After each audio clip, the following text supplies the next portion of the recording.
Hola a todas y a todos, bienvenidos a este nuevo encuentro. Aguarden solo un minutito, ya le voy a dar el pie a Hernán, que es el gran protagonista de hoy con la obra de Samantha. Déjenme solo un minutito que termino de desconectar algo de esta computadora para que la charla sea más fluida. Y ya estoy con ustedes. Mientras tanto, me presento. Mi nombre es Lucía Parravicini, soy parte del staff de la Fundación La Balandra. Tal vez algunos ya me conocen porque, bueno, es bastante común, ya hace más de 2 años que estoy moderando algunas charlas. A ver, mientras lo voy buscando, Hernán, ahí lo vi. Tal vez algunos ayer inclusive estuvieron en la ceremonia de premiación, así que, bueno, nos habrán hecho el seguimiento, todo. Bueno, muchísimas gracias. Es más, ya está en nuestro canal de YouTube justamente la ceremonia de premiación. Si tienen algún amigo, amiga, llegado, o mismo ustedes si han participado y se lo perdieron, yo lo voy a estar acá compartiendo en el chat, el link justamente a nuestro canal de YouTube, así lo ven, porque la verdad que estuvo bueno, y digo Estuvo muy eso bueno, Lucy, justamente. la verdad que Sí. sí. Y bueno, ya estamos ansiosos para que sea el 5 de diciembre, para tener el libro en nuestras manos y poder leer cada cuento y demás, ¿no? Que también siempre es un placer leer, porque lo podemos leer en Word, nosotros podemos hacer trampa, la gente del staff de la fundación podemos hacer trampa y leerlo por la pantalla, pero somos de la vieja escuela y nos gusta el papel, y bueno, así que queremos que llegue el 5 de diciembre y bueno, poder gozar la lectura por el formato clásico. Pero bueno, para ir adelantando, vamos a compartir por acá, entonces, como le decía, la ceremonia de premiación. Y más que nada, no tengo muchos anuncios parroquiales, simplemente que estén atentos, que se viene un nuevo Tinta Fresca, un nuevo ciclo de debates ahora en octubre, entre otras cosas. Igual también se viene una presentación grande de un libro que tenemos en colaboración con el Centro PEN, con varias autoras. Bueno, se recalca más la figura de las autoras mujeres, más allá de la redundancia de decir autora, mujer, pero bueno, para que quede bien subrayado, porque es la impronta y la importancia de este libro. Pero bueno, en breve vamos a estar sacando justamente los formularios de inscripción, cómo se pueden sumar y demás, para que quede más ordenadito. Lo vamos a hacer más adelante. Pero bueno, estén atentos. Esos son los anuncios, Hernán. Y bueno, ya te doy la palabra para que le des para adelante. Y bueno, estamos ahí en Gracias, Lu. comunicación con el texto chat donde puede interactuar. Siempre pedimos los micrófonos apagados. Solo, bueno, cuando Hernán o cuando podamos habilitarlos para que dialoguemos entre todos. Pero ahora para no superponer sonidos. Así que muchísimas gracias y bienvenidos a este segundo encuentro. Gracias, Lu. Como siempre, un preludio, un prefacio, digamos, un prólogo. El prólogo es de Lucía Parravicini, diríamos. Bueno, ya saludé por escrito, va en voz propia. Buenas tardes para todas y todos. Segundo encuentro de Cuentos de Samantha Schweblin abordando esa compleja institución que es la familia, ¿no? En esta semana, cuando releía los cuentos, me acordé de aquella famosa frase de Tolstoy, de Ana Karenina, que dice que todas las familias felices se parecen, pero cada familia es infeliz a su manera.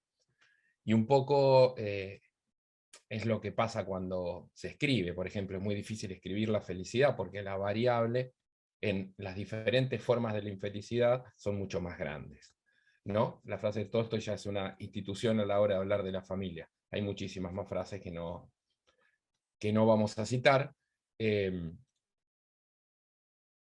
Otros textos que yo les hablaba la semana pasada de Samantha, cuando cerrábamos el primer encuentro, uno es una bellísima crónica que ella escribió, si no me equivoco, bueno, que publicó por lo menos, creo que fue el año pasado, fue en La Nación, y ella mismo comentaba que era su primer texto de largo aliento, o por lo menos su primera crónica, o ella lo decía en otras palabras, su primer texto de no ficción que publicaba.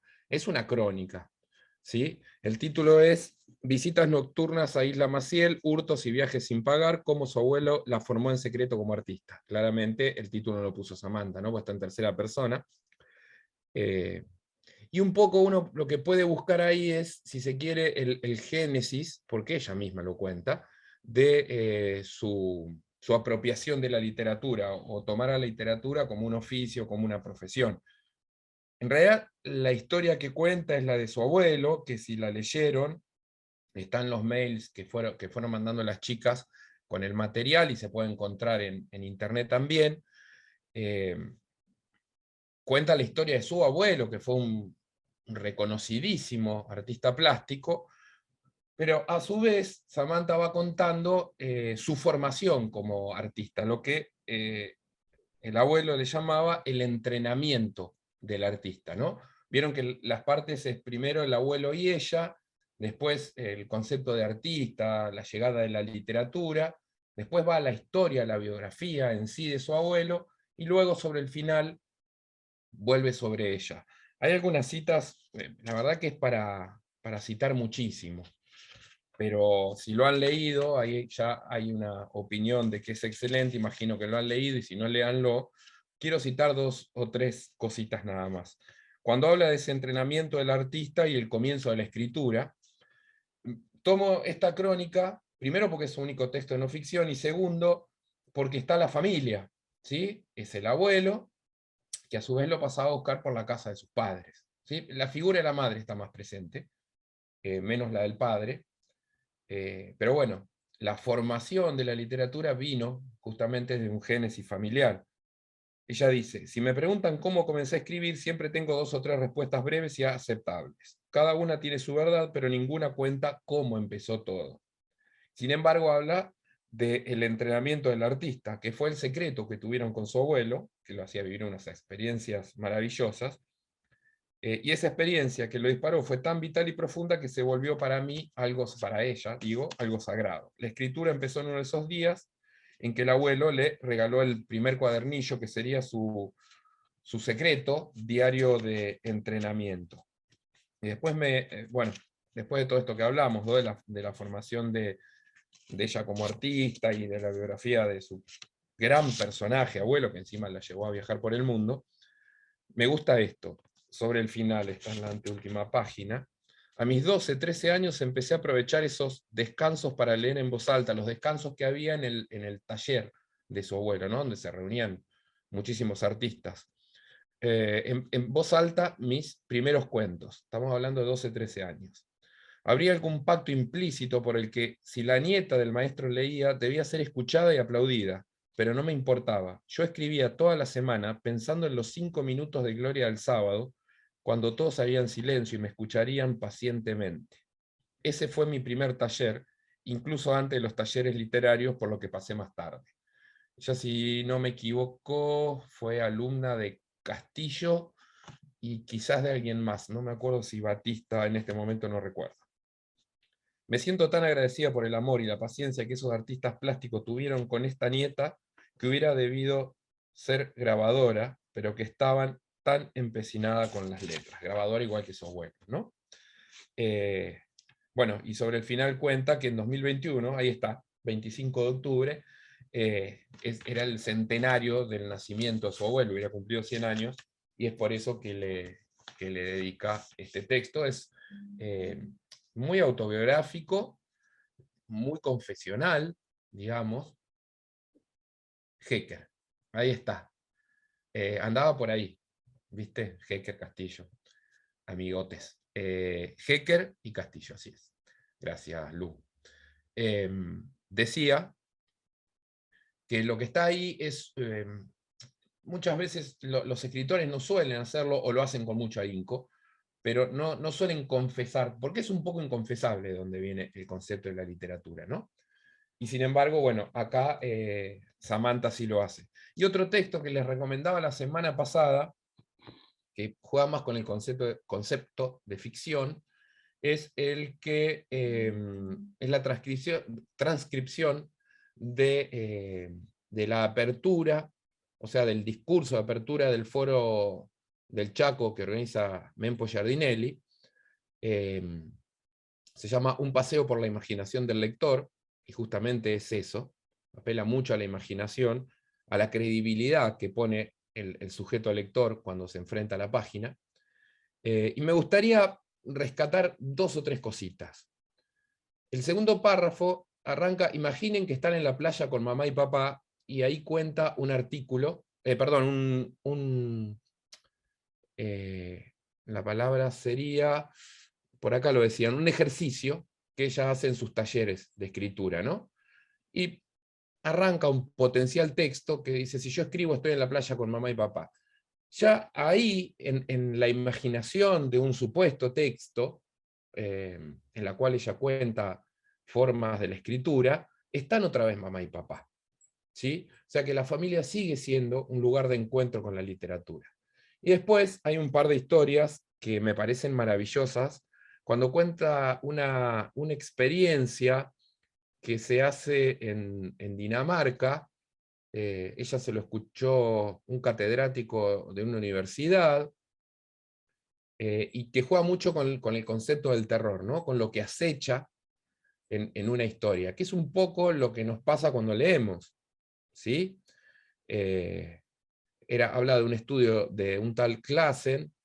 Eran australianos, digamos, se hacían pasar por australianos, no sé si lo leyeron, lean esa parte porque es muy buena. Y después me gusta cómo cierra. Ella se imagina que llega un marciano y que hay que explicarle lo que es la literatura, o por lo menos lo que es la lectura, ¿sí? Ella habla de maquinarias narrativas, y esa tecnología maravillosa que es el acto de la lectura. Entonces el artículo termina así: leer es algo que haces con el otro, es de a dos, pero todo pasa en tu cabeza. Si funciona, tu cabeza se enciende, pero en realidad es como si se apagara. Es como un avión suspendido en el aire, pero sin motor. La incertidumbre es absoluta, pero no querés que se termine. Mientras el avión está en el aire, podés practicar ser, pensar y entender todo lo que quieras y necesites. No importa cuántos riesgos tomes, ni cuánto te duela, ni cuánto te rompas, cuando aterrices vas a estar bien. Entonces, acá entra el marciano, y el marciano le dice: pero eso debe salir una fortuna. Cantado que pregunta el marciano. Casi nada, le contesta ella. Y si no tenés plata, hasta podés pedirlo prestado. Pero eso debe contaminar una barbaridad. Casi nada. ¿Y decís que es así? ¿Como que te calibra todo por dentro? Y ella contesta: todo de punta a punta. Y cierra con el marciano declarando: mirá el cacho de nave espacial que tengo, y en mi vida había escuchado una cosa así. Cierra con una escena de ficción, pero que es un verdadero alegato a favor de la lectura, ¿no? Hasta ahí, digamos, se da el lujo de inventar pequeñas ficciones. Se baila de a dos, pero sin pisarse, maravilloso, sí. Bueno, veo que lo han leído, buenísimo. Quería hacer esta introducción porque me parece que hay claves ahí desde las cuales leer a Samantha, ¿no? Ella misma las da. Habíamos quedado, ahora sí, metiéndonos en las ficciones, que hoy vamos a leer nada más que 2 cuentos. Uno es muy extenso, es el más extenso de todos, así que por eso lo dejamos para hoy. Se llama Nada de todo esto, y es el cuento que abre 7 casas vacías. Antes de entrar en el cuento, ya les conté la semana pasada que este libro ganó en 2015 el premio Ribera del Duero. Quería, analizar un poquito, muy por arriba, el título del libro, en función de nuestras lecturas, y citarles los 2 epígrafes con que abre. El título habla de 7 casas vacías, ¿sí? Decir que no hay ningún cuento que se llame 7 casas vacías. El 7 remite a los 7 cuentos. 2 los vimos la semana pasada, uno lo vamos a ver hoy, y otro lo veremos la semana que viene. De ahí los 7 cuentos. Ahora, otra vez, como hablamos la semana pasada, de la palabra casas, ¿sí? Una familia, un hogar, una casa. Es una transición más que natural. Pero también se la adjetiva con vacías, digamos, lo que nos quiere decir un poco que hay un vacío ahí, en ese hogar, en esa familia, en esa casa. no sé si recuerdan, los abuelos, ¿sí? De mis padres y mis hijos, el vacío que había entre ex marido y ex mujer, para dar un ejemplo, ¿no? También hay un vacío en Los pájaros en la boca, y también hay un vacío en el cuento que vamos a leer. Así que me parece que no es, por supuesto, nunca es azaroso, pero digo que es bien notorio en el título del libro las cuestiones intrínsecas a los cuentos que estamos analizando. Decía, hay 2 epígrafes en 7 casas vacías. Uno dice: antes que su hija de 5 años se extraviara entre el comedor y la cocina, él le había advertido: esta casa no es grande ni pequeña, pero al menor descuido se borrarán las señales de ruta, y de esta vida al fin habrás perdido toda esperanza. No es una cita alentadora, particularmente, es del libro La desaparición de una familia, que habría que conseguirlo, de un tal Juan Luis Martínez. Si quieren googlear, ustedes que pueden. Y la otra es de un libro de Andy Warhol, que se llama La filosofía de Andy Warhol, y es un diálogo.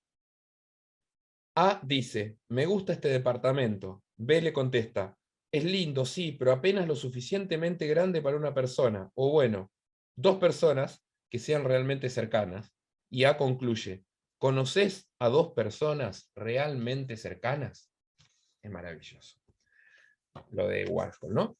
Y un poco es lo que hablamos la semana que viene, es el individuo frente a esa como mínima cosmogonía o cosmogonía cerrada, o esa institución endogámica que es una familia, digamos, no por ser parte de un sujeto colectivo como es la familia, vamos a dejar de ser sujetos individuales, ¿no? Todo viene muy encaminado y muy de la mano. Bueno, si les parece, tengan a mano. Es el padre de Guillermo Martínez, entiendo que además de ingeniero, es escritor. Sí, ya que estuvo Guillermo Martínez, gracias, Lu, voy a contar una historia pequeña que siempre cuenta Martínez y que tiene que ver con la familia y la literatura, y que está un poco cansado ya de contarla porque la ha contado muchas veces, pero habría que escucharla por él. Su padre, además de ingeniero, como dice Lu, era un escritor amateur. Creo que el libro se lo publicaron los hijos, o cuando él ya era adulto mayor, o post-mortem, pero él tenía un juego, el padre, que era hacer un concurso literario familiar. Un día a la semana o al mes, no recuerdo, daba las pautas y toda la familia escribía un cuento y luego lo leían y lo analizaban y lo corregían y demás. O sea que, si el primer taller literario de Samantha Schweblin fue su abuelo, el primero de Guillermo Martínez, ahí está en una revista de La Balanda. Exactamente, así es, Lu. Ese es uno de los lugares donde lo leí. Así es. Digo, si Samantha tuvo en su abuelo su primer taller literario, Guillermo Martínez lo tuvo también en su propio hogar con su padre, ¿no? La comunión de la literatura venía ya desde la familia. Bueno, se nos hizo larga la introducción. Vamos a arrancar, decía, con nada de todo esto. Me parece que es, no sé qué pensarán ustedes, que es un cuento sencillo y complejo al mismo tiempo. A diferencia de, como era el que leímos la semana pasada, pasa siempre en esta casa, ¿no? El de la ropa. Tenía otra sencillez y otra complejidad. Parece que este también es sencillo y complejo al mismo tiempo, porque entran muchos elementos, ¿no? Entra la cuestión de la clase social, del poder adquisitivo, de lo que no se tiene desde lo económico, de aquello de lo que se carece, de aquello de lo que se desea, de lo que se carece, de aquello que se ve para desear. Tenemos una cuestión con el tema del otro, muy fuerte, es fuerte el tema en sí, y acá también está muy presente. Está muy fuerte aquello que hablábamos en el primer encuentro, y yo les decía que lean los cuentos desde ese lugar también, que es el afuera y lo íntimo, ¿sí? El mundo externo y la intimidad de la familia. Acá me parece que es uno de los cuentos donde más notorio es esto, el adentro y el afuera, ¿no? Y después, bueno, hay cuestiones, no sé si menores, pero que en realidad son índice de otra cosa, que es como lo sucio y lo limpio, para, para un ejemplo, y así como tenemos el otro, tenemos el objeto, ¿sí?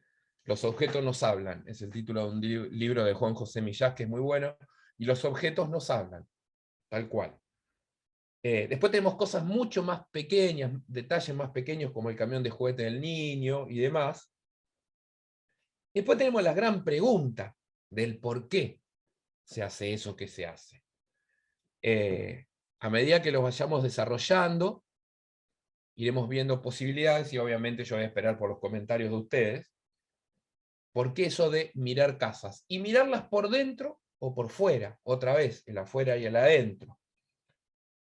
Y esta idea también de arreglar afuera lo que no se puede arreglar adentro, o lo que no está arreglado o sano adentro. La famosa frase de los trapitos al sol y demás, ¿no? En cuanto al árbol genealógico, este que yo les decía que armaran para que les fuera más sencillo, acá es sencillo. Hay solo 2 núcleos familiares incompletos, el 75% incompletos. Uno es incompleto, el de las protagonistas. No hay un padre ahí dando vueltas, no hay un hombre, es un mundo de mujeres, como en tantos cuentos de Schweblin.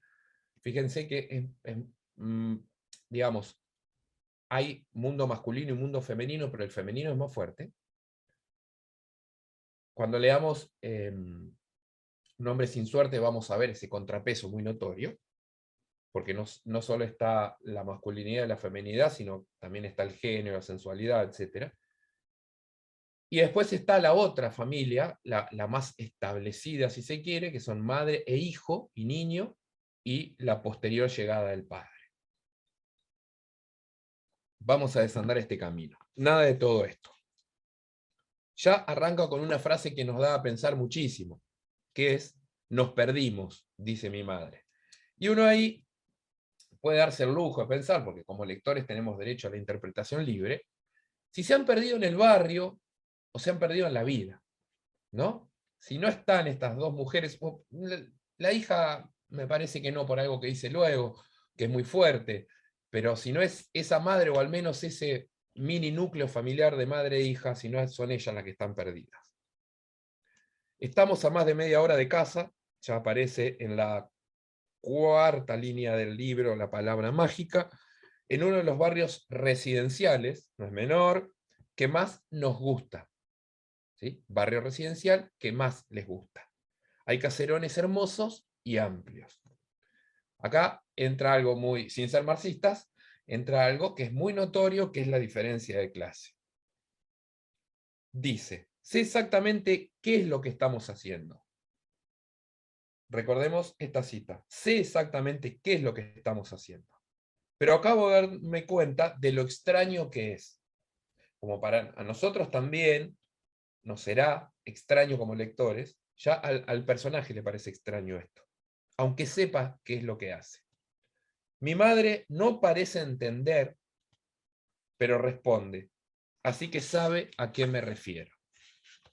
Es un párrafo nucleico mínimo, y la madre lo que le contesta es: miramos casas. Luego dice: esto es exactamente lo que hacemos. La narradora, ¿no? La hija. Salir a mirar casas. Las casas de los demás. Acá está el tema del otro, y el ejercicio de la mirada, como dice Héctor, totalmente. Cómo mi madre ha estado tirando a la basura mi tiempo desde que tengo memoria. Esta es la cita a la que me refería. Cómo mi madre ha estado tirando a la basura mi tiempo desde que tengo memoria. Es lapidaria y terrible esa frase, ¿sí? La madre le hace perder tiempo de vida a su propia hija. Tampoco la hija se puede despegar definitivamente, por lo que vemos, por lo menos. Y la acompaña. son estas ataduras de las que son difíciles salirse, ¿no? Y acá está, bueno, el tema del otro y de lo que no se tiene. Dice en un momento, hicimos lo mismo ayer, como al pasar, o sea que es una recurrencia, ¿sí? Esas excursiones. Habla de lo residencial, y luego, en un momento, hay un guión de diálogo, y dice, esto no tiene salida. Se refiere a la calle, pero también, de algún modo, creo que lo que no tiene salida es este juego. Justo estoy viendo, pues, se los recomiendo, es una muy buena serie sobre Jeffrey Dahmer, el famoso carnicero de Milwaukee, un asesino serial que hubo en Milwaukee, que hay un libro muy bueno que se llama El hombre que no mató lo suficiente, y pensaba, este juego enfermizo que entra un asesino serial en el crimen, ¿no? En el asesinato, y me hizo acordar un poco a esto. Están como atrapadas en esa dinámica y no pueden salir. Si son socias o cómplices, bueno, Héctor, eso es lo que nos toca definir como lectores con nuestra subjetividad, ¿no? Y además, toda esta cita que yo estoy remarcando, un poco son las dos cosas. Bueno, está el chico en el jardín, es un amplio espacio de césped recién cortado, o sea que todo está bello. Ellos están por la calle, está el chico, se enojan, están a punto de discutir porque, bueno, se encajan, una mujer mira a través de la cortina de los ventanales, otra vez el adentro y el afuera, la mujer sale porque no quieren que le pisen su césped, y su camino de madera barnizada,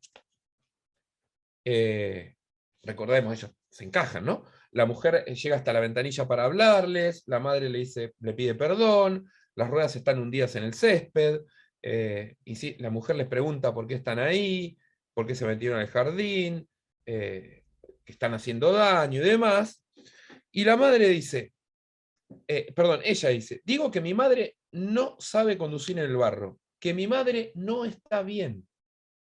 Y entonces mi madre golpea su frente contra el volante. Su espalda tiembla y empieza a llorar. Acá esta cuestión de la elipsis, ¿no? Que hablamos siempre. Acá está pasando algo que nosotros tenemos que descular como lectores, pero esa madre no está bien. ¿Sí? Acá otra vez es socia o cómplice, o acompañante porque su madre no está bien. ¿Qué está pasando ahí con esa madre?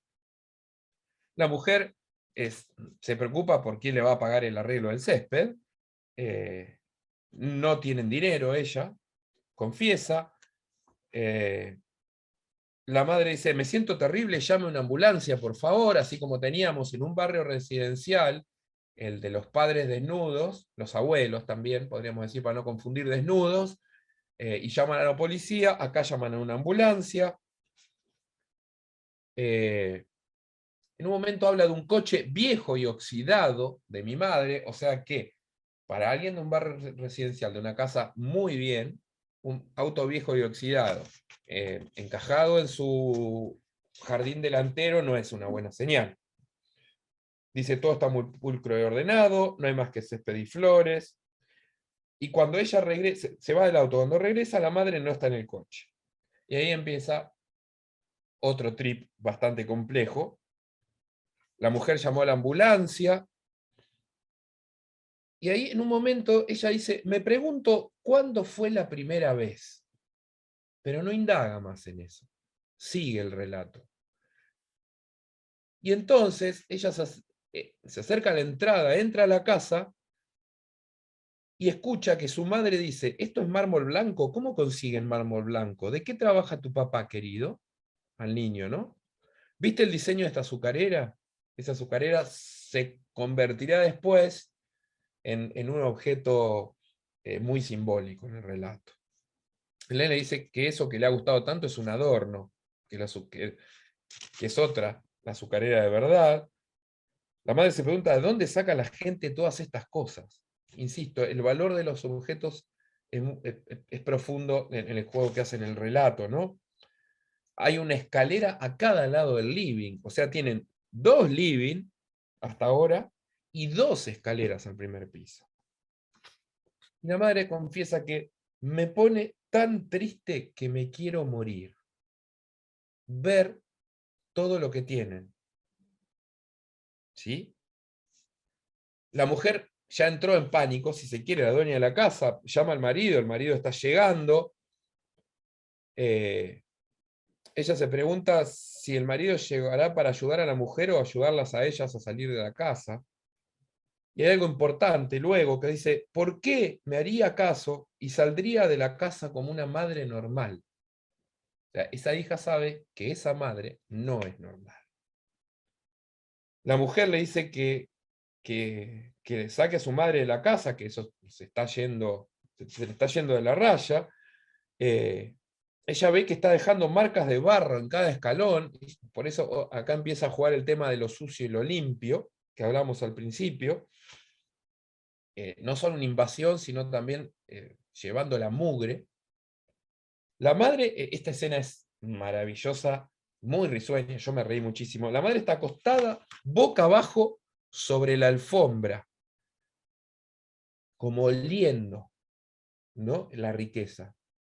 Me pregunto si habrá alguna otra manera de abrazar cosas tan descomunalmente grandes como una casa.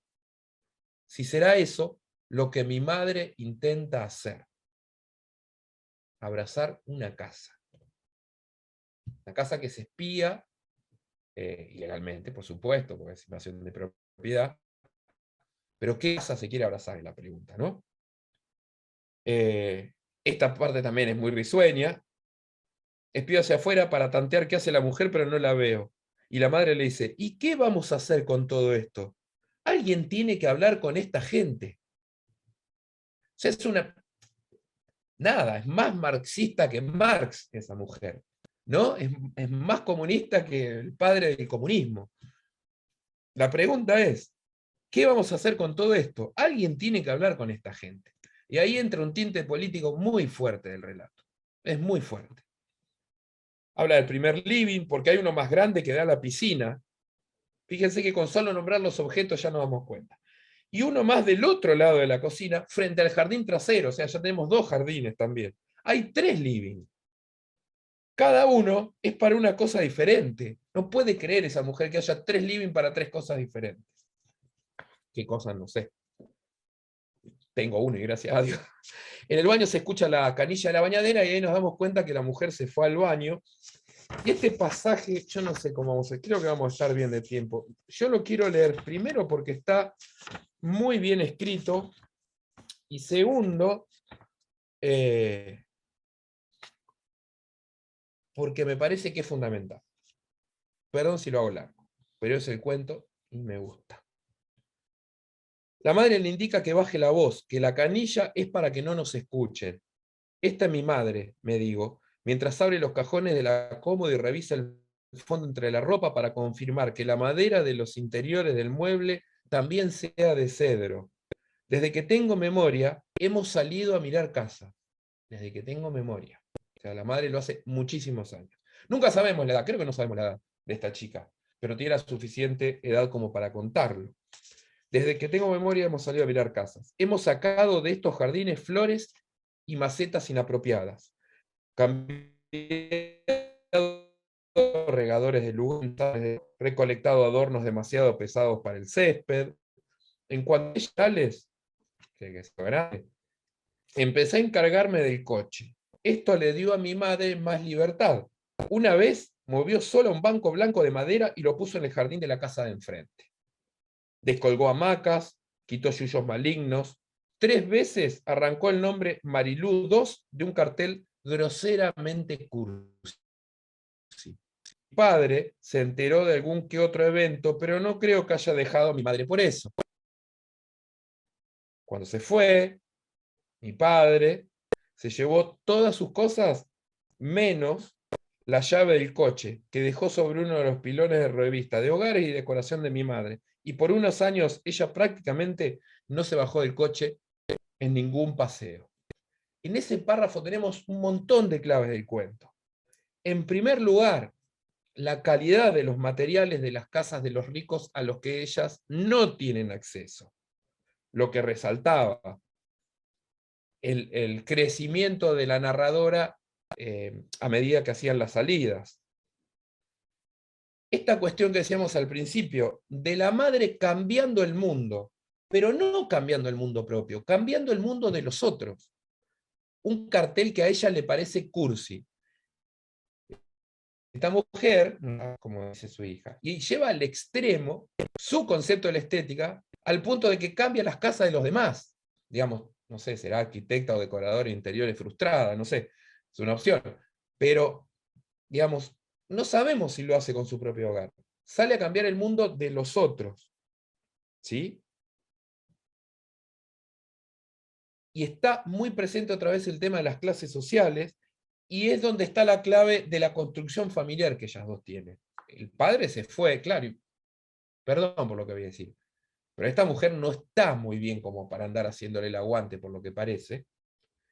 Y fíjense que la obsesión de ella empieza por lo único que él le deja, que es el auto. Por eso esta idea de llenar vacíos, como decía al principio el epígrafe, ¿no? Y lo deja sobre una pila de revista de hogares y decoración de su madre. No es azaroso que sea sobre ese lugar que lo deja. Hasta que, bueno, nos enteramos que ella no se baja del coche hasta que sintió la necesidad de hacerlo e intentar cambiar el mundo. ¿No? Ahí está el pasado, está la familia, está el otro, está la clase social, y está esta cuestión de la mamá que no está bien. Bueno, dice, tardó mucho tiempo en volver a bajar del coche, como hacía tiempo que no lo hacía. Esta tarde, en cambio, ha cruzado una gran línea. ¿Sí? Se pasó de la raya, como dice la dueña de la casa. Lo que interpretamos es que no siempre entra a las casas, porque ellos miran. Se pone a quitar los ganchos de la cortina del baño. Es algo bastante violento. Nunca traté así a mi madre. Una furia nueva me empuja a la salida. Salimos por la puerta principal y la madre dice, ¿qué locura fue todo esto? Me pregunto si se refiere a mi parte o a la suya. Otra vez esta pregunta que la vamos a encontrar en todos los cuentos de Joe. ¿Qué es esta locura? ¿Qué es esto que está pasando? O sea, la autora no omite la pregunta, nos plantea la pregunta y se da el lujo de meter la pregunta en el cuento también. Hay varios de los que vamos a ir viendo, de los que vimos, que está presente. Reafirma esta cuestión de qué es lo que nos está pasando acá. Y le pregunta a su madre qué está buscando, qué es todo esto. Recordemos, voy a volver para atrás. El cuento se llama Nada de todo esto. Por favor, mamá, ¿qué carajo hacemos en las casas de los demás? ¿Querés uno de esos living? ¿Esos querés? ¿El mármol de las mesadas? ¿La bendita azucarera? ¿Esos hijos inútiles? Eso, ¿qué mierda es lo que perdiste en esas casas? Ahí está el vacío, lo que hablamos, ¿no? ¿Qué mierda perdió esa mujer para buscarlo en la casa de los otros? Ahí está el título, ¿no? Una vez, cuando tenía 5 años y mi madre cortó todas las calas de un jardín, se olvidó de mí sentada contra la verja y no tuvo la valentía de volver a buscarme. Esa mamá no está bien. Bueno, la madre empezó a dar vueltas a la redonda y se encontraron, ¿no? Y la madre le contesta, nada de todo esto. O sea, ¿qué mierda es lo que perdiste en esas casas? Nada de todo esto, nada de todo lo que encuentra, que es lujo, ¿sí? Voy a hacer un paréntesis. En la frase, iba a decir, el lujo es vulgaridad. La frase no es del Indio Solari. Busquen una entrevista a Borges muchos años antes de que sacara el disco Los Redondos y ya la dijo. Digo, pero juega con esto, del lujo. Es lo último que dice en todo el viaje. ¿Sí? O sea, todo eso ya pasó. O sea, a ver, el punto álgido del relato, ¿qué mierda es esto que estamos haciendo? Por eso un buen relato se construye con una estructura. Aparece en el punto más álgido, digo, cuando se pregunta todo esto, a lo que sigue el desenlace, la partida, digo, ¿no? O sea, es como un corolario a esa invasión la pregunta. Y luego sí, llegan a su casa, media hora más tarde, la casa está fría. No es un dato menor. Hay gente que tiene 2 jardines, pileta, 3 living, muchos baños, y hay casas que están frías. Bueno, la madre va a la habitación, ella se pone a hacer algunas tareas domésticas, como preparar un té, cuando suena el timbre. Abre la puerta y es la dueña de la casa de los 3 livings. No es ni la madre del nenito que jugaba con el tractor o con el autito, no me acuerdo qué era, no es la dueña de la casa que invadieron, es la dueña de la casa de los 3 living. Y la mujer les confiesa que la seguí, pero acá, fíjense que no es menor algo tan sencillo como esto. Tiene una actitud distinta, más frágil y paciente. Y acá es donde empiezan a invertirse los roles de los personajes hasta como venía ahora el cuento. Hasta acá, la mujer tenía una actitud frente a la invasión, porque estaba en su casa. Al ir ella, en la casa del más, le vamos a llamar, ¿sí? Al ir ella, la dueña de la casa del más, hacia la casa del menos, la actitud es otra, que es frágil y paciente, porque no está defendiendo ningún territorio, sino que no le está invadiendo, pero al menos está entrando. Le pregunta si puede pasar, ella ya le dijo que no tiene el dinero para pagar el arreglo del jardín, no tiene ese dinero, y le dice que no fue por eso.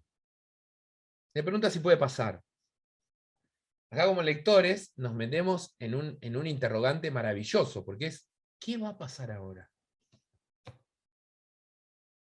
Escuchen esto, sus tacos hacen un ruido distinto al de nuestros tacos. Hasta en eso está la diferencia de clase social. En el ruido que hacen los tacos. Los espacios de esta casa son más acotados y la mujer no parece sentirse cómoda. Es el cuerpo, ¿no? En living grandes, o en espacios grandes, uno se mueve de otra manera a espacios pequeños, ¿sí? El tema de los objetos. Le ofrece un té, la mujer le pregunta por la madre, y le dice que la madre se llevó su azucarera, lo cual se había salido con la de ella. Luego veremos por qué.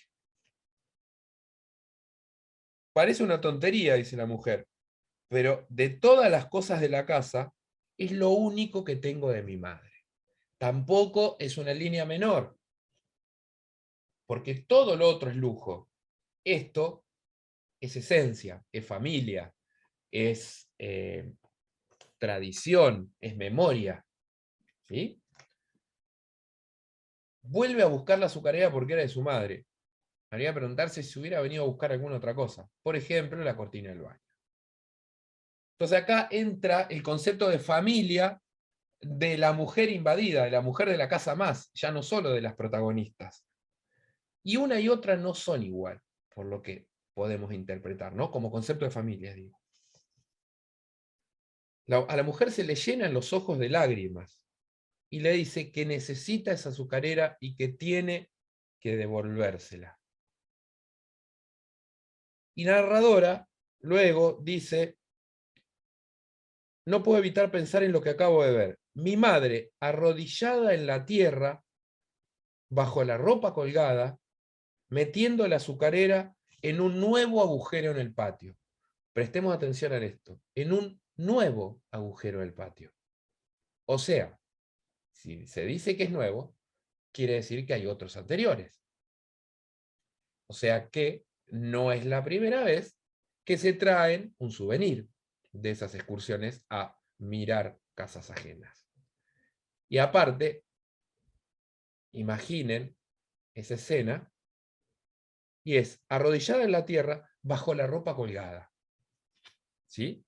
Es una escena muy hogareña, muy íntima, pero que también demuestra que no hay mucho espacio, porque se hace el pozo en el mismo lugar donde está la ropa.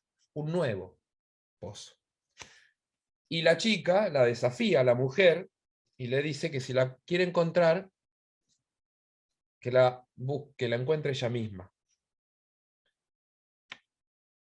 Y luego describe las torres de cajas apilables que hay por todos lados.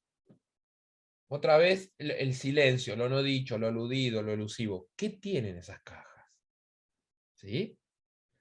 Así me doy cuenta, dice la narradora, de qué es lo que quiero. No es menor.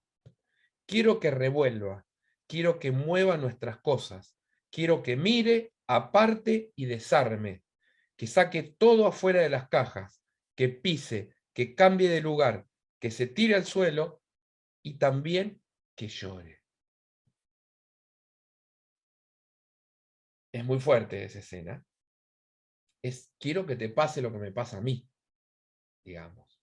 O quiero que seas por momentos yo. Por un momento, quiero que vivas mi realidad y quiero que la sufras. ¿Sí? Seguimos a ver qué hay en esas cajas. ¿Cómo lo hace una mujer que no tiene sus años de experiencia? Ni una casa donde hacer bien este tipo de cosas como corresponde. Por eso decía la inversión de roles. Esta mujer, ¿cómo va a revisar toda una casa si no tiene la experiencia de hacerlo como lo hacen ellas dos? Y además, la casa que tiene que revisar y apartar, desarmar, mirar, revolver, pisar, sacar de lugar, tirar, es una casa pequeña, que no tiene lugar para darse el lujo de hacer todo eso. ¿Sí? De algún modo es que haga lo mismo que hacen ellas, pero con la inversión de roles. Digamos, ese final es un poco de, ¿cómo decirlo?, de manera que no se genere algo feo, de dolor de clase. ¿Sí? Es claramente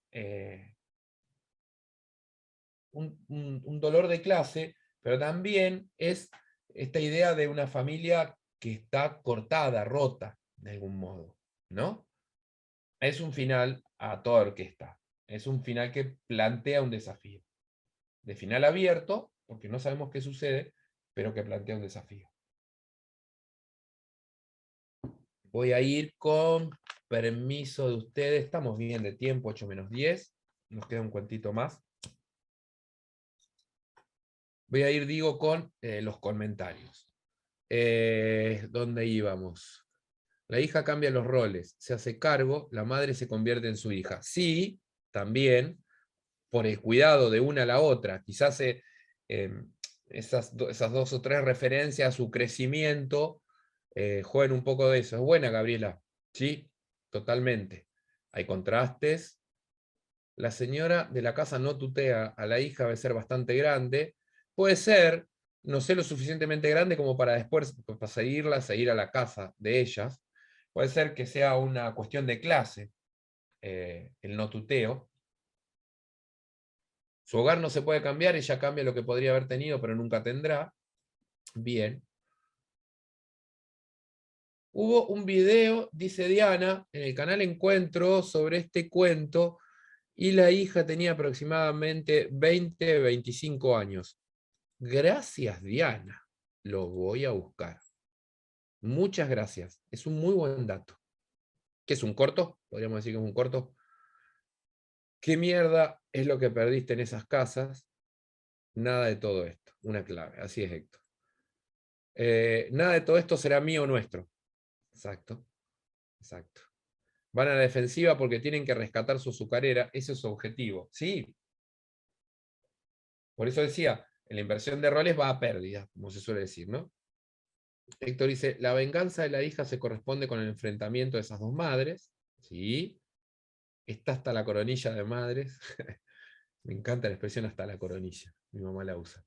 Hay resentimiento, muchísimo resentimiento. Yo no quería usar esa palabra porque es dura, Gabriela, pero me allanaste el camino. Y sí, hay muchísimo resentimiento.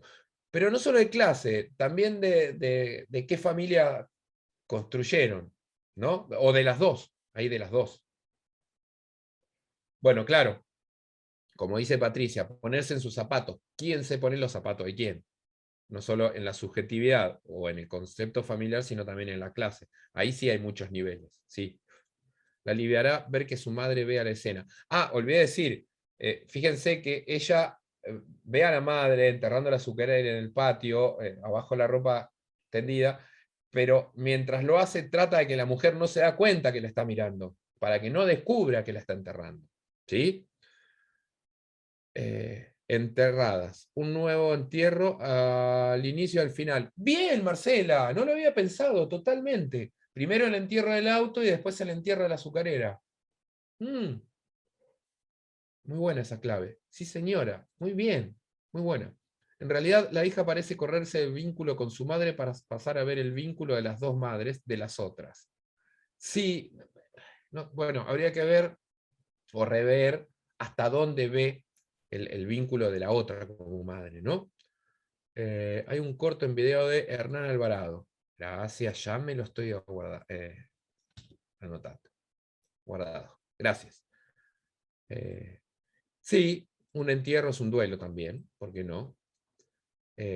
Acá Natalia aplaude la idea. En una casa enorme tiene la habilidad de encontrar ese objeto que realmente importa. Claro, porque uno pensaría que sería la inversa, cuando más pequeño, más fácil de encontrarlo. Sin embargo, se da lo opuesto. Enterrar y desenterrar. Hacían videos con varios autores, bien. Es muy escénico, muy sociológico, sí, es muy sociológico. Es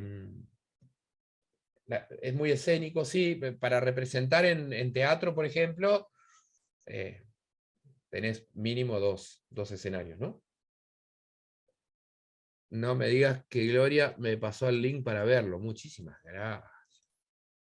Qué cumplidora esta gente, che, muchas gracias.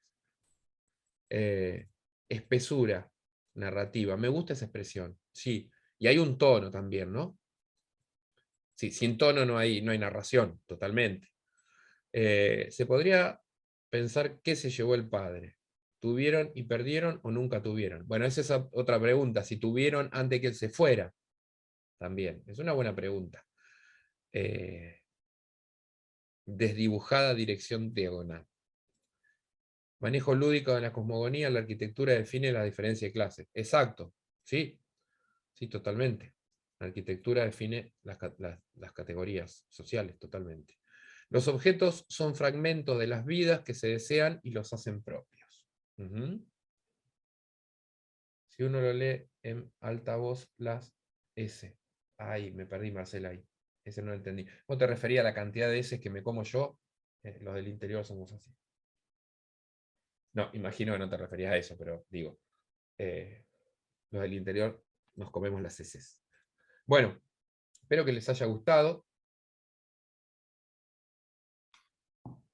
Creo que estamos bien de tiempo. A mí, de los que vamos a leer o de los que hemos leído, tengo la listita por acá.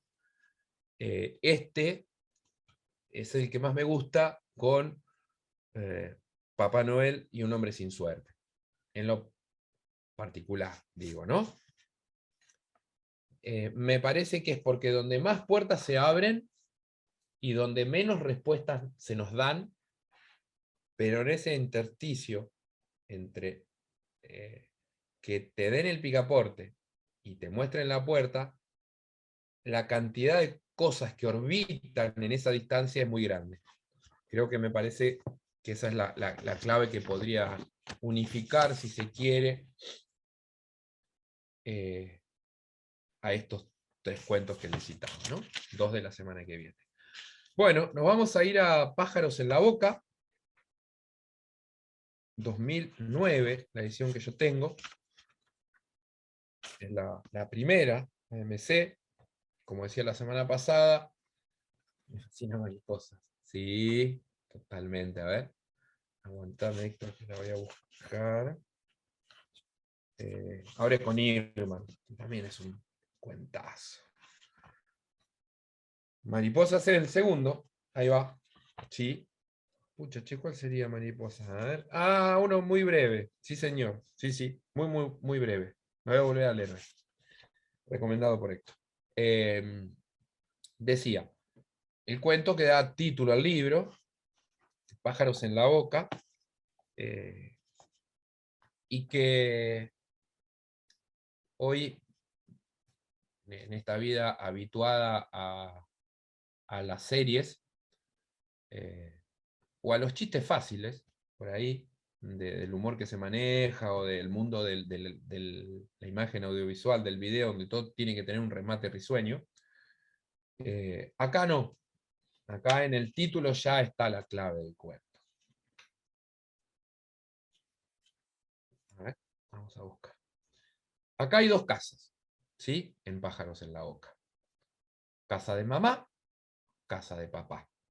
Otra vez, otra familia rota, como en el cuento que leíamos recién, como en Mis padres y mis hijos, ¿sí? Padres separados, digamos, lo que hablamos al principio, en la introducción al primer encuentro, esta cuestión de las familias rotas, o las familias ensambladas, o el divorcio, o el abandono, o, o nuevas parejas, y demás, ¿sí? Algo muy propio, como les decía, de la generación de Samantha y mía, ¿no? Nos llevamos 5 años nomás. Crecimos con con el nacimiento de esa nueva forma de la familia. Empezamos con Pájaros en la Boca. Decíamos que hay dos casas, casa de papá y casa de mamá. Que hay una rebelión, ¿sí? Podríamos tomar, si se quiere, esta extraña, anómala costumbre de Sara, que así se llama la protagonista, la niña, adolescente, de comer pájaros. Digo, puedo spoilear hablando del mundo de series porque todos lo leímos, por eso estamos acá. Digo, puede ser que haya lo que uno toma como primer mensaje, si se quiere, o como primera metáfora, es una rebelión frente a la separación de los padres. En un momento dice estar en pareja, ¿sí? Pero también, ¿por qué no puede comer bulones? Ellos, tuercas. Quizás porque se muere. Digo, pero ¿por qué? Si total es ficción. Ficción anómala, ¿no? No todos los días alguien se come un pájaro. Digo, el pájaro también suele ser metáfora o una elipsis hacia otras interpretaciones. Por ejemplo, la libertad. El pájaro es un emblema de la libertad, ¿no? Y lo contrario a la libertad es una atadura. Hablamos la semana pasada de que hace el camino inverso a los conejitos de Cortázar, ¿sí? Los conejitos de Cortázar salía un animal. Acá es inverso el camino, entra otro animal, ¿sí? Y de algún modo Sara, pobre, también ella es un objeto, si bien es un sujeto, es un objeto de disputa. Es una rehén de esos padres separados, de esas dos casas, ¿sí? Silvia llama a ella y él no recuerda. Y otra vez la pregunta, como en todos los cuentos de Schweblin, ¿qué es lo normal y qué es lo anormal? ¿Sí? Fíjense, escupir como si fuera una almendra y que eso sea un hijo, o que tus papás anden desnudos adelante de tu exmujer y el novio de tu exmujer y tus propios hijos, o que un vecino te tire ropa en tu patio, o que la gente se meta en la casa de otro para ver cómo es la casa, no son cosas normales, digamos. De ahí esta palabra que decíamos está tan de moda, lo anómalo. Y que una niña, una adolescente se coma pájaros, tampoco es muy normal. ¿Sí? Dice Gabriela, tengo una alumna que se arranca su pelo y se lo come. Ay, Dios, qué difícil. Bueno, ¿me escribís, Gabriela? Porque me parece que el mundo te está mandando un mensaje ahí. Arrancamos. Bien, dice que sí. Muy bien. Ya tenés el cuento. Arranca con el tema del televisor. No es menor, ya que volvemos al tema de los objetos, en este caso el televisor. Podríamos decir que el televisor es quietud, es consumo y no producción, ya que estábamos con teorías marxistas. El auto de Silvia estaba estacionado frente a la casa. El timbre volvió a sonar, ella sabía que yo estaba en casa. Ahí fíjense, ya empezamos a tener señales de cómo funciona esa expareja, ¿no? Le dice que tienen que hablar, y él dice: cuando el pasado toca la puerta y me trata como hace 4 años atrás, sigo siendo un imbécil. O sea que hace 4 años que están separados, y él hace 4 años fue un imbécil, y en este momento lo sigue siendo. Digamos, el pasado no es menor en el desarrollo de los hechos de este relato. Le dice que tienen que hablar sobre Sara, y él le contesta que siempre es sobre Sara. Digamos, es lo que les ha quedado. Sara, siempre es sobre Sara. Es lo que los une. Dice: todo este asunto, te venís a casa ahora mismo, pero tenés que verlo con tus propios ojos. Fíjense que sale atrás de ella, cada uno en su auto, ni siquiera comparten el auto. Por fuera de la casa se veía como siempre, como si hubiera sido él el que se fue de la casa, ¿no? Con el césped recién cortado y las azaleas de Silvia colgando de los balcones, etc. Primer piso, o sea que es una linda casa, de la cual él se fue, ¿no? Cada uno bajó de su auto, porque decía, ni siquiera comparten el auto. Dice que aunque ya habían terminado las clases por ese año, Sara llevaba puesto el jumper de la secundaria. No es un dato menor. La chica se pone su jumper, ¿sí? Su ropa escolar de la secundaria, con las clases terminadas. Es un poco esta idea de continuar con algo que ya terminó, ¿sí? Que no es lo que tienen sus padres. No continúan con ese matrimonio que ya terminó. Y ella quiere continuar las clases, aunque las clases hayan terminado. Y es también podríamos decir que una cuestión de pararse en un pasado cercano, puede ser meses que terminó las clases, o semanas que terminó las clases, como puede ser hace 4 años, cuando él era un imbécil, anclarse en un momento y no crecer, o no seguir adelante, por lo menos. La espalda recta, las rodillas juntas, imaginemos a alguien sentado protomodelo, y las manos sobre las rodillas, concentrada en algún punto de la ventana o del jardín. Es casi un ente, Sara, ¿sí? Sentada casi como un robot, con la mirada perdida en el más allá. Aunque siempre había sido más bien pálida y flaca, se la veía rebosante de salud. Después vamos a ver un poco esto. Y el padre dice con una ternura estremecedora: mi nena era realmente una dulzura, pero 2 palabras alcanzaban para entender que algo estaba mal en esa chica. 2 palabras. Quizás debía habérmela llevado conmigo, ¿sí? Ya nos metemos en la tenencia post-divorcio, post-separación. Otra vez el televisor, a metros del televisor, al lado de la ventana, seguramente la que Sara miraba, había una jaula para pájaros. Supongamos que no la leímos y nos vamos a enterar. Y la madre le dice que la tiene sin comer desde ayer. Acá voy a hacer un alto en la huella y vamos a preguntarnos cuándo comenzó Sara a comerlos, o cuándo la madre le dio el primer pájaro. Conserven esta pregunta. Bueno, se sienta, Silvia se va, él le pregunta a la hija qué le pasa a la madre, ella no contesta, solamente levanta los hombros.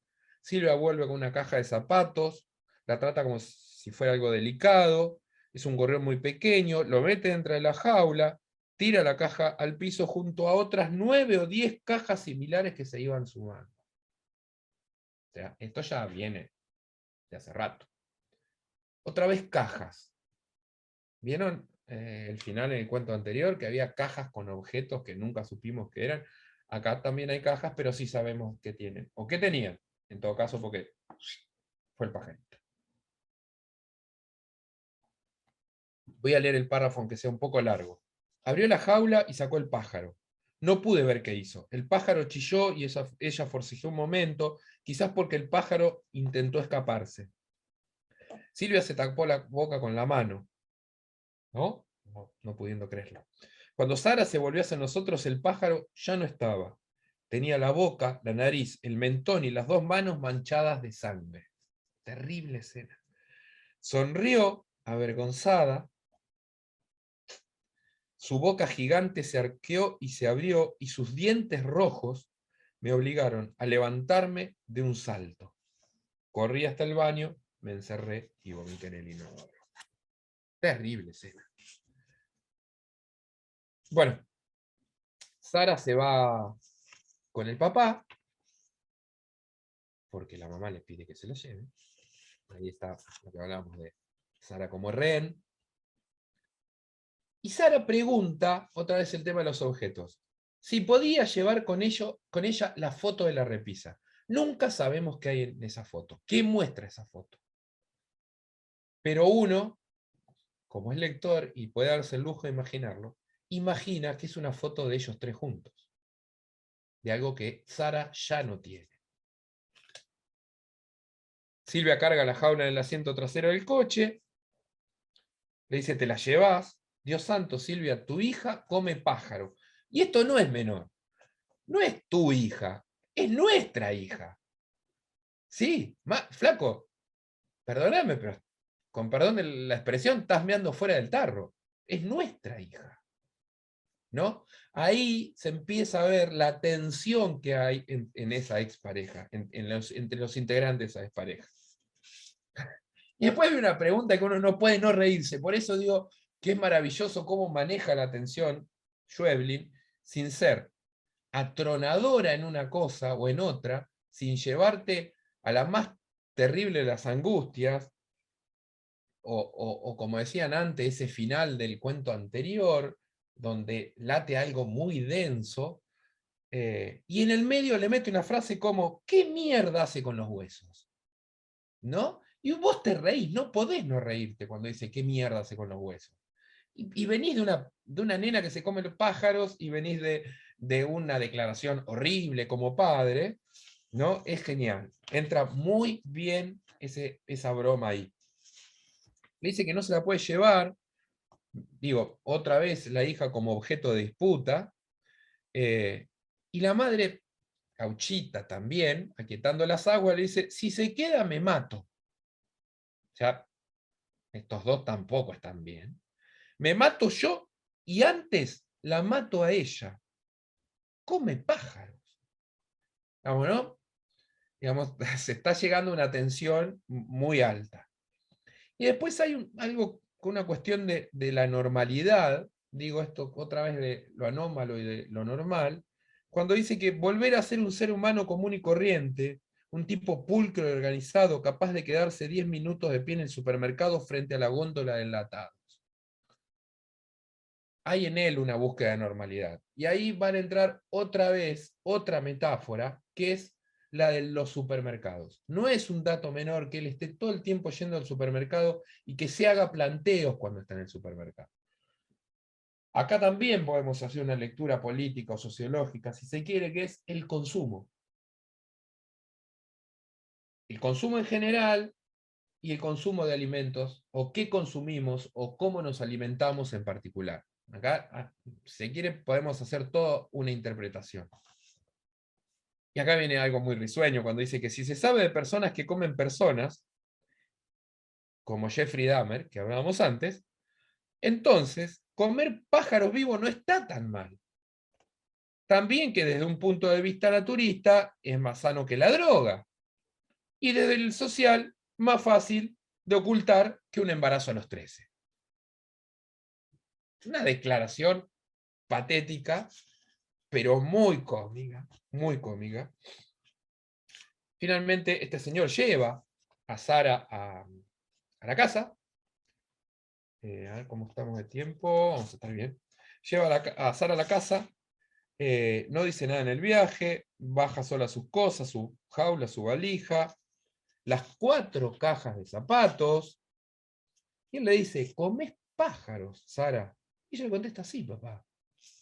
Una naturalidad total. ¿Comés pájaros vivos, Sara? Sí, papá. Maravilloso esa niña. Sara estaba casi todo el día en el living, erguida en el sillón con las rodillas juntas y las manos sobre la rodilla, mirando por la ventana, ¿no? Como un ente, como un robot. Entraba a la casa alrededor de las 7 y la veía tal cual la había imaginado durante todo el día, considerando la posibilidad de internar a Sara en un centro psiquiátrico. Una hermosa salida también. Y esta línea tampoco es menor.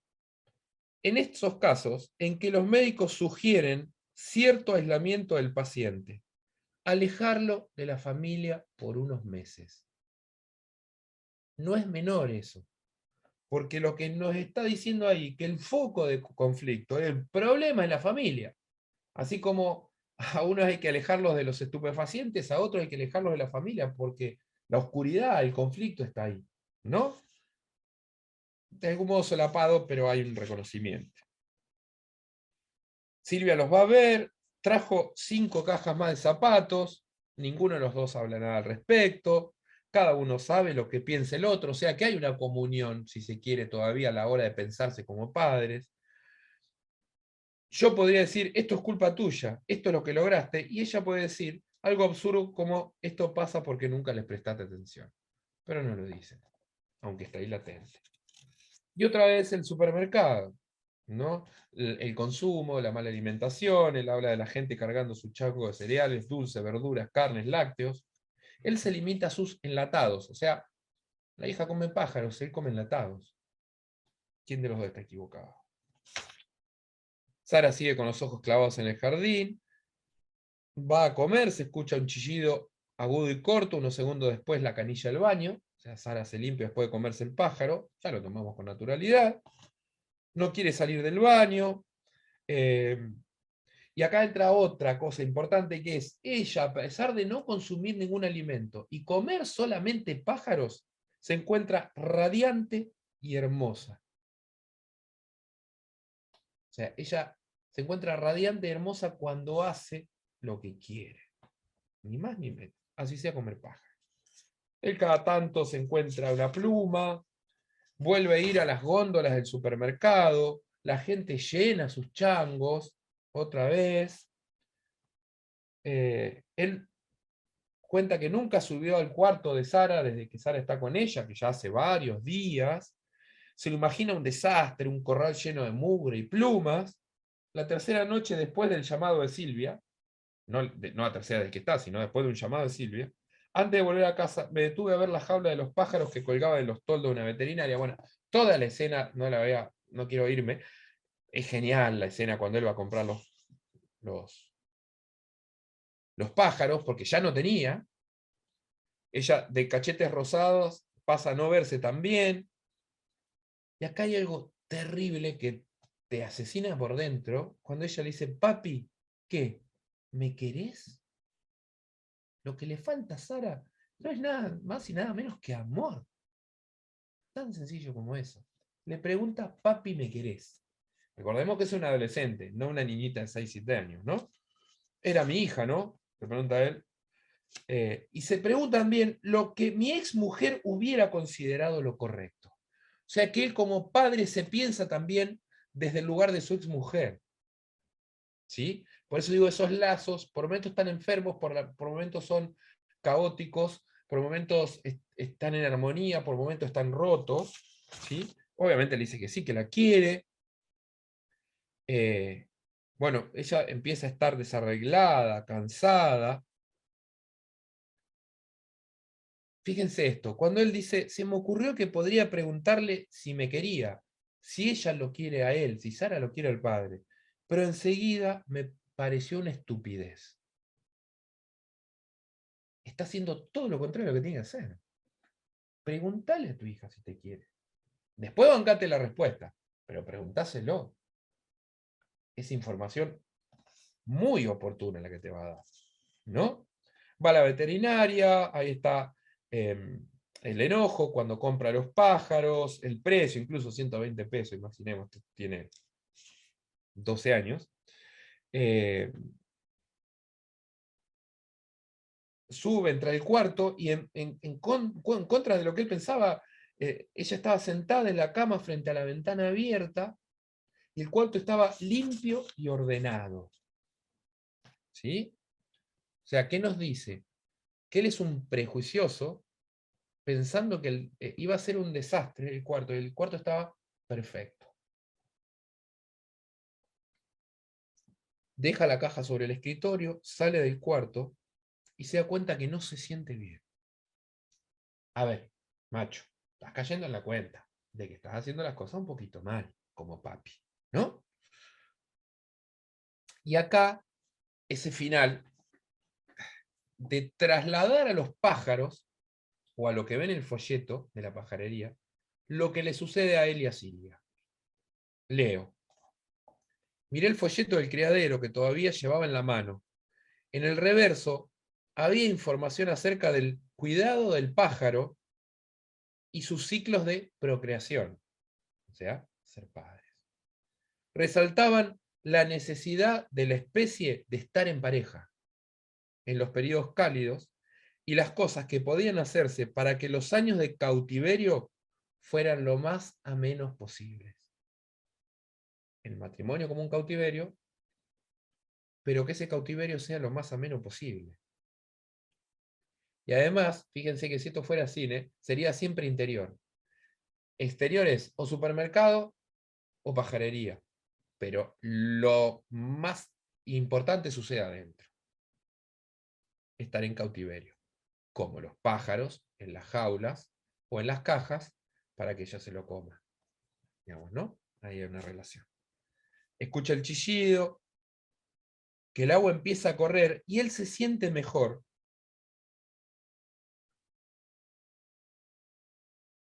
Después que Sara se come ese pájaro y se lava las manos y la boca. Y baja las escaleras. Sería la normalidad de la anormalidad. Sería la aceptación de que Sara es como es, de que ella como hija es como es, la aceptación de que hay cosas que deben cambiarse y la aceptación de que la vida es en pareja, ¿no? Es un final muy abierto, como todos los cuentos de Schweblin que fuimos viendo hasta ahora. Me parece un cuento de la hostia. No sé qué les ha parecido. Tenemos 10 minutitos, así que vamos a los comentarios. Gabriela, vuelvo a decirte lo que te dije. Mira, Lucía, fanática de Mariana Enríquez, dice que se parece a Fin de Curso. Bueno, detalle, las balizas puestas. Bien, como que todo es temporario, ¿no? Como estoy acá y ya me voy. No me quedo acá. Sí, sí, Héctor, sí, totalmente. Pensaba en la relación de su historia personal, donde lo exótico y poco habitual, con su abuelo y los cuentos, donde lo extraño parece normal hasta borde incluso. ¿Cómo la postura correcta del yoga? Sí, es una postura de yoga, en contraposición con lo que hace el comer pájaro, exacto. Algo que parece la normalidad absoluta contra la anormalidad absoluta. Sí, es un contrapunto. Totalmente, Mariana, muy bien. Muy bien. No lo conozco. Ah, el cuento de... Ahora la peor tragedia aparece el humor como en Shakespeare. Sí, totalmente. Sí, totalmente. Pero, Gabriela, eso hay que saber manejarlo. Vos lo ponés de una manera equívoca y arruinás el relato, ¿no? Me llama la atención cuando Sara le responde, vos también. Los vampiros resplandecen cuando comen. Sara es el pájaro en boca de sus padres. Buena, Héctor. Sí, muy buena. Sara es el pájaro en la boca de sus papás. Muy bueno. El padre se queda en conjeturas, piensa y no hace nada. ¿Sí? Por eso decía la quietud de Sara sentada y la quietud de él como padre. Ni siquiera se anima a preguntarle si lo quiere. El padre le dice, Sara, comes pájaro, y ella responde, vos también. La idea de vacío, lispector, terriblemente peligrosos. Ayudar, aceptar, esperar, quizás despliega muchas opciones entre lo que viene siendo y ratando, perdón, no entendí, Natalia. Silvia aparece siempre como la proveedora, ¿sí? Hasta que él se tiene que hacer cargo y proveerse él. Por eso es la pajarería del supermercado, ¿no? Cuando es el que compra el pájaro, parece que lo hace sentir mejor al padre. Y cuando se come el pájaro que él compró, además, Susani. Además. Nos quedan 10 minutos, Luz. Si estás ahí, si querés abrir el mic, si alguien quiere abrir el mic, ya que tenemos 10 minutos, no sé qué les parece. Aprovechémoslo, que nos quedan 10 minutos porque eran 2 cuentitos nada más. Sí, acá estoy. Sí, porque sí, tenemos tiempo. Si quieren hacer comentarios, aparte aprovechen. Dale, Que bueno, sí. tenemos el tiempo y no somos, digamos, es un número razonable para que podamos dialogar varios, así que aprovechemos, no se queden con las ganas. Realmente 2 cuentazos los de hoy, porque cada uno tiene sus favoritos. Obviamente ya la obra de Samantha es muy amplia, ¿no? Entonces uno ya puede elegir su propia aventura, como el recorrido que quiera uno dentro de los libros de Samantha, ¿no? Estos dos sí están rankeando alto. Perdón, le había apagado el micrófono. Sí, sí. Sí. Sí, por ahí de sus novelas, la que más va en relación con los cuentos, por lo que omite, es Distancia Rescate. Digo bien. Claro, que ella Que en verdad surgió como un empezó, cuento, ella lo confesó claro, y alguna se vez, que dio surgió cuenta de como que un le cuento y quedaba se cada vez más amplió. largo. Claro. Kentucky ya tiene estructura de novela. Sí. Sí, ya hace el salto. Ella siempre dice que cuando se entera de un nuevo autor o autora, lo primero que quiere hacer siempre va al cuento.